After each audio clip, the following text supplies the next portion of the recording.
माँ पार्वती स्वयं ही शक्ति स्वरूपा है। इसलिए मैं तो ये सोच रहा हूँ देवराज कि जब माँ पार्वती का अंश जन्म लेगा तब वो कितना शक्तिशाली होगा। और महादेव शिव भी वो हैं जिनमें सब लय होते हैं। उनका होने वाला अंश इतना शक्तिशाली होगा कि वो न केवल तारकासुर का अंत करेगा बल्कि अन्य सभी असुरों का सर्वनाश करेगा। इस योग्य होगा वो। सृष्टि के सभी प्राणी दीर्घ काल से तारकासुर के अत्याचारों से त्रस्त हैं। जब महादेव और मां का पुत्र जन्म लेकर उसका वध करेगा तो निस्संदेह उच्चतम स्थान प्राप्त करेगा। सभी के लिए वंदनीय हो जाएगा वो। मां और महादेव दोनों की शक्ति होगी उसमें। सृष्टि के सर्वोत्तम योद्धा से भी दोगुना शक्तिशाली होगा वो। तब तो उसके ऊपर किसी का अंकुश ही नहीं रहेगा। उसके मन में जो आएगा वही करेगा वो, और किसी में उसे रोकने का सामर्थ्य नहीं होगा। इतनी अधिक शक्ति तो किसी का भी मस्तिष्क फेर कर उसे निरंकुश बना सकती है। और यदि उसने हमारा ही विरोध करना आरंभ कर दिया तो हम उससे युद्ध कैसे कर पाएंगे, उसे पराजय कैसे कर पाएंगे? और तारकासुर के पराजय के बाद जो स्वर्ग लोक हमें मिलने वाला है वो मिलने से पहले फिर से छिन जाए? नहीं, ऐसा नहीं होगा। ऐसा नहीं होने दे सकता मैं।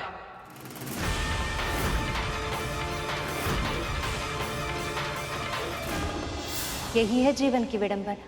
अनेक बार हम अपनी ही प्रसन्नताओं के मार्ग के सबसे बड़ी बाधा बन जाते हैं, क्योंकि वो अपने वर्तमान की समस्याओं में इस सीमा तक घिरे रहते हैं कि वो उसके परे भविष्य में झांक कर देख ही नहीं पाते। देवराज इंद्र इतना सुरक्षित महसूस कर रहे थे और वो सीधा महादेव के पास जा पहुंचे और उन्होंने उनसे विनती की, जिसका पूरा होना असंभव था।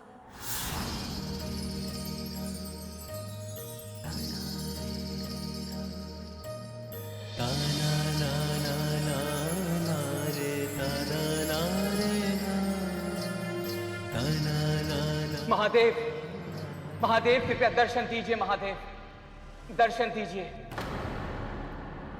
इंद्र का स्वर। क्षमा कीजिए देवी, मुझे जाना होगा।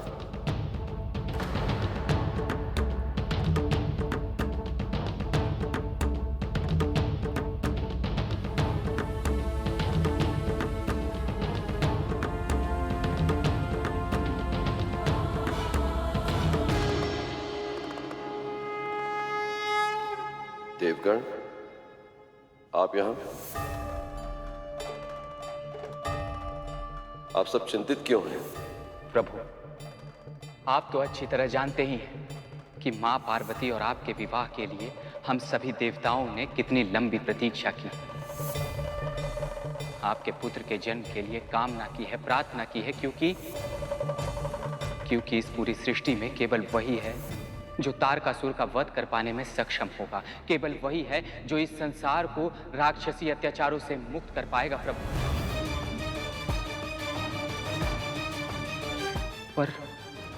पर क्या देवराज, ये संकोच का ही है।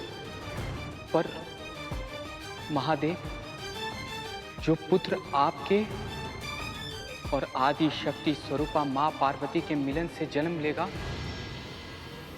उसकी शक्ति का तो अनुमान ही नहीं लगाया जा सकता। उसके सामने हम सभी देवता शक्तिहीन हो जाएंगे प्रभु। और महादेव, इतनी अधिक शक्ति के साथ उत्तरदायित्व भी बहुत अधिक बढ़ जाता है। पर यदि किसी भी कारण से, किसी भी काल में उस बालक ने अपने उत्तरदायित्वों का निर्वाह करते समय महत्वाकांक्षा का परिचय दिया तो प्रभु?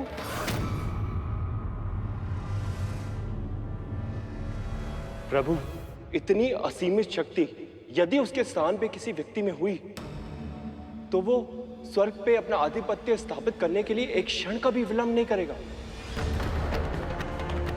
और यदि ऐसा हुआ प्रभु, तो इन संसार की व्यवस्था संकट में पड़ जाएगी। इसीलिए महादेव, हम सभी देवता आपसे विनती करने आए हैं कि जो बालक शीघ्र ही जन्म लेने वाला है वो केवल आपका ही पुत्र हो महादेव।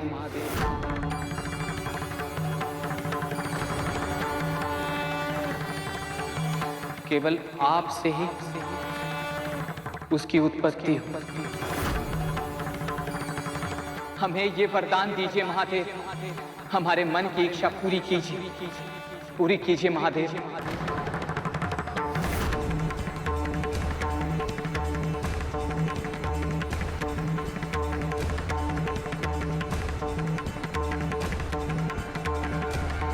तथास्तु।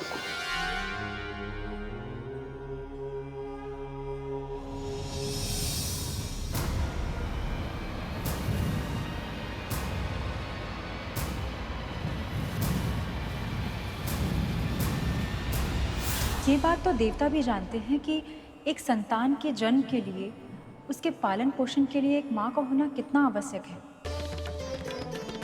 तो फिर इंद्रदेव ऐसी विनती कैसे कर पाए बहन जी?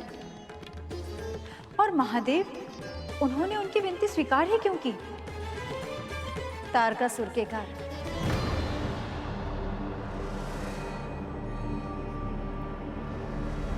स्मरण कीजिए, तारकासुर ने क्या वरदान मांगा था? फिर आप मुझे ये वरदान दीजिए ब्रह्मदेव कि मेरी मृत्यु केवल उसी के द्वारा संभव हो पाए जिसका जन्म स्वयं महादेव शिव शंकर से हुआ। तारकासुर को लगने लगा था कि उसने मृत्यु पर विजय प्राप्त की, पर आदि शक्ति श्री माता की तो लीला ही अनोखी है कि जब वो घट रही होती है तब स्वयं उनके स्वरूप माँ पार्वती भी उसमें फंस जाती है। माँ, फिर देवी पार्वती को पता चला तो क्या हुआ? संतान को जन्म दे और उस मातृत्व को अनुभव करना, ये हर स्त्री के लिए परम सुख का माध्यम होता है। और फिर वो तो स्वयं आदि शक्ति श्री माता का स्वरूप है, जिन्होंने सब कुछ रचा है। यदि उनसे उनके पुत्र को रचने से रोक लिया गया तो उसका प्रभाव तो पड़ना ही था।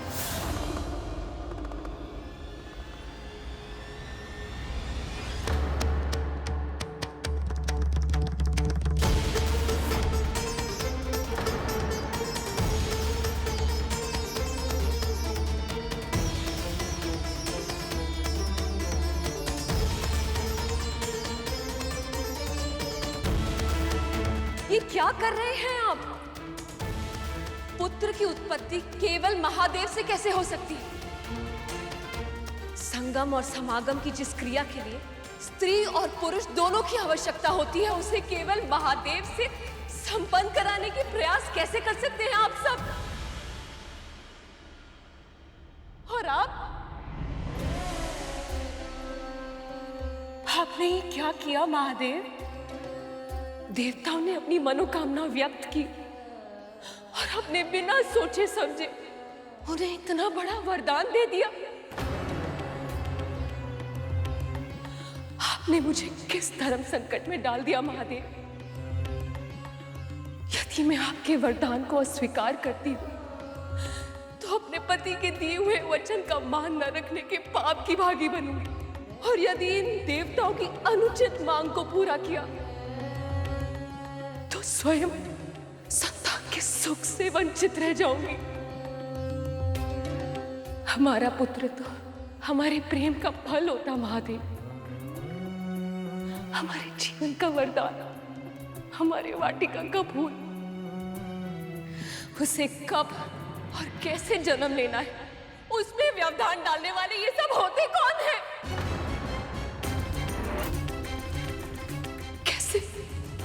कैसे कर सकते हैं आप ये अनुचित और अन्यायपूर्ण मांग?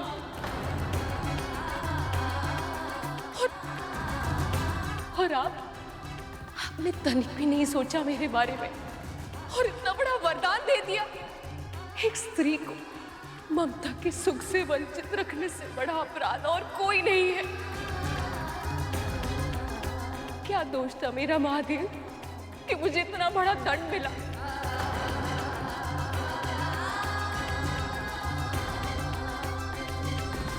दोष नहीं देवी, कर्तव्य है हमारा। ये सब हमारी ही संतानें हैं।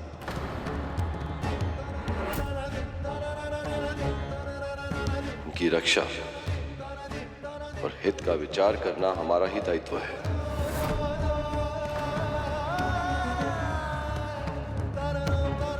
आप तो संतुलन के साधक हैं।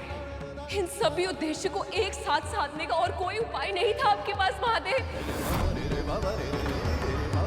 आप तो भोले भंडारी हैं, किसी का भी कष्ट नहीं देख पाते, अपने विषय में तनिक भी नहीं सोचते। आठों पहर परोपकार का विचार छाया रहता है आपके इस मन मस्तिष्क में, और आज भी ऐसा ही हुआ।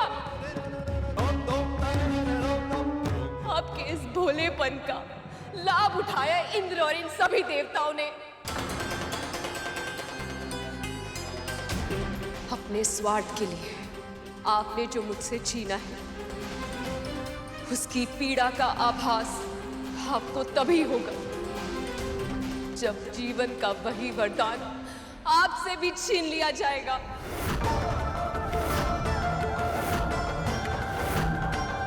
वैसी ही पीड़ा आपके हृदय को कराहेगा। तब आप समझेंगे मेरे इस क्रोध का कारण। जैसे मैं आप अपनी कोख से किसी संतान को जन्म नहीं दे सकती, वैसे ही आप भी कभी माता पिता नहीं बन पाएंगे।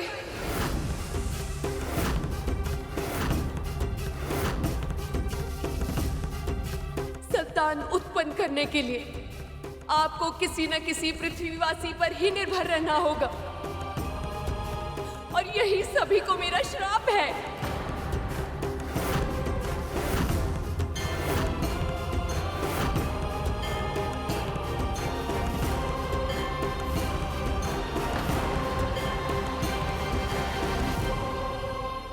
माँ ने इतना बड़ा श्राप दे दिया देवताओं को। माँ का तो तत्व ही ममता है सुपन। कोई साधारण माँ भी क्रोध में आकर अपनी संतान का अहित नहीं करते, और वो तो देवी पार्वती थी। उन्होंने देवताओं को भी जो श्राप दिया था, वो भी उनके कल्याण के लिए ही था। वो कैसे भैया जी? हर प्राणी को स्वर्ग में प्रवेश उसके पुण्य के अनुपात में ही मिलता। जब तक पुण्य है, तब तक ही स्वर्ग का भोग किया जा सकता है, किंतु पुण्य फल के समाप्त होते ही स्वर्ग को छोड़कर फिर से धरती पर लौटना पड़ता। किसी योनि में प्रवेश लेकर फिर से पुण्य फल अर्जित करना पड़ता। यही संसार का नियम है, यही विधि का विधान है बहन जी। पर यदि देवी देवता अपनी संतानें उत्पन्न करने में सक्षम हो, तो उनकी संतानों को बिना कोई कर्म किए, बिना कोई पुण्य फल अर्जित किए स्वर्ग में रहने का अधिकार मिल जाता, और इससे संसार का संतुलन बिगड़ जाता। इसका अर्थ तो ये हुआ कि उस श्राप में भी संसार के लिए वरदान छिपा था माँ भगवती की कृपा से।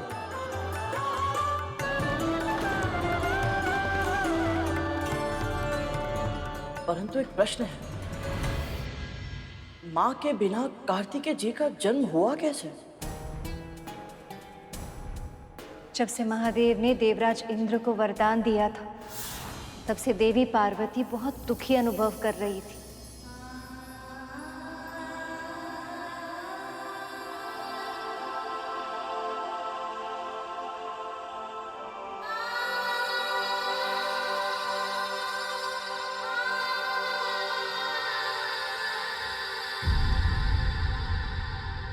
जिसे कभी पाया ही ना हो, उसे खोने का दुख मैं कैसे मनाऊं महादेव? दुख मनाने की आवश्यकता नहीं है पार्वती। भले ही उसकी उत्पत्ति मुझसे हो, फिर भी पुत्र तो वो आपका ही होगा ना।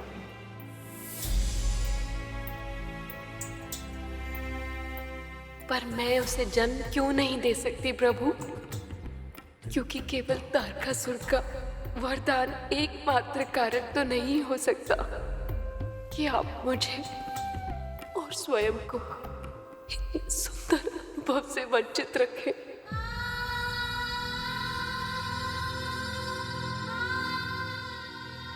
आपसे कुछ छिप नहीं सकता पार्वती। तारकासुर इसका कारण नहीं है। एक ऋषि को दिए हुए वचन को पालन करने की बाध्यता है। ऐसा वचन महादेव?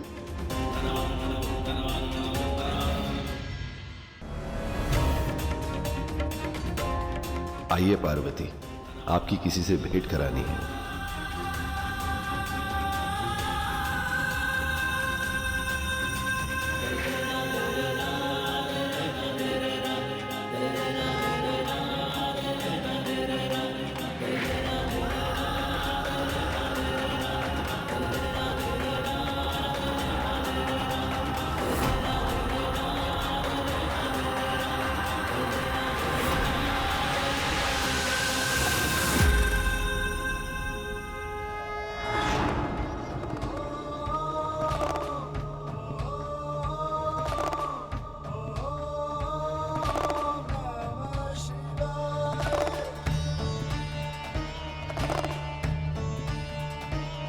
आइए, मेरे परम भक्त ऋषि संकादिक से भेंट करेंगे। मैं आपका संकेत समझती हूँ महेश्वर, और ये भी समझती हूँ कि अपने भक्त के प्रति आपका अथाह प्रेम ही आपको उनकी ओर खींचे लिए जा रहा है। चलिए।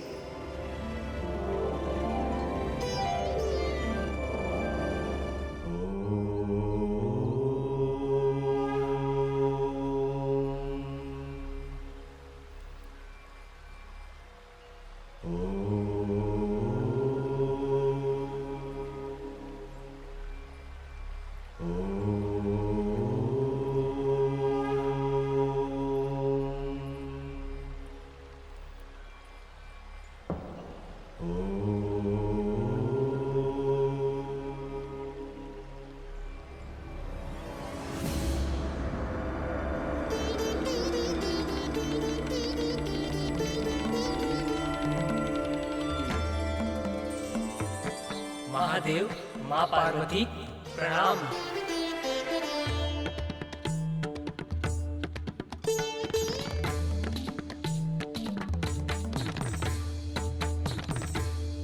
क्या हुआ सनत? तुमने मुझे प्रणाम नहीं किया? किससे प्रणाम करवाना चाहते हैं आप महादेव? कौन प्रणाम करे आपको? मेरी ये देह या मेरी आत्मा?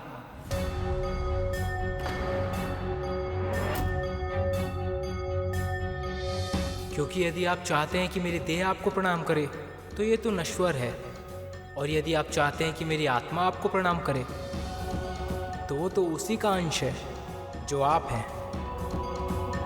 जब हम दोनों एक ही हैं तो कौन बड़ा और कौन छोटा? ऐसे में मैं आपको कैसे प्रणाम कर सकता हूँ महादेव?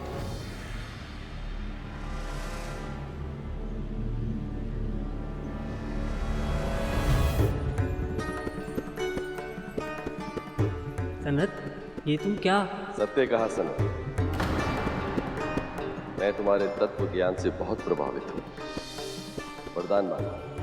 पर महादेव, मैं आपसे वरदान कैसे मांग सकता हूँ जब हम दोनों एक ही हैं? किंतु यदि आप चाहते हैं कि आप मुझे वरदान दें तो मुझे वरदान दीजिए कि भविष्य में मैं केवल आपके पुत्र के रूप में जन्म लूं।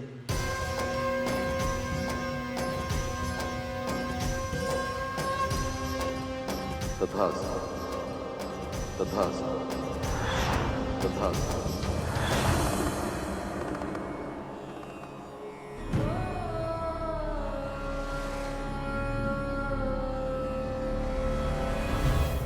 एक वचन का पालन करने की और एक ऋषि की इच्छा का सम्मान रखने की विवशता मैं समझती हूँ प्रभु, और इसीलिए आपके इस वरदान से मैं व्यथित नहीं होंगी। आपके हमारे इस पुत्र से मिलन की प्रतीक्षा करूंगी मैं।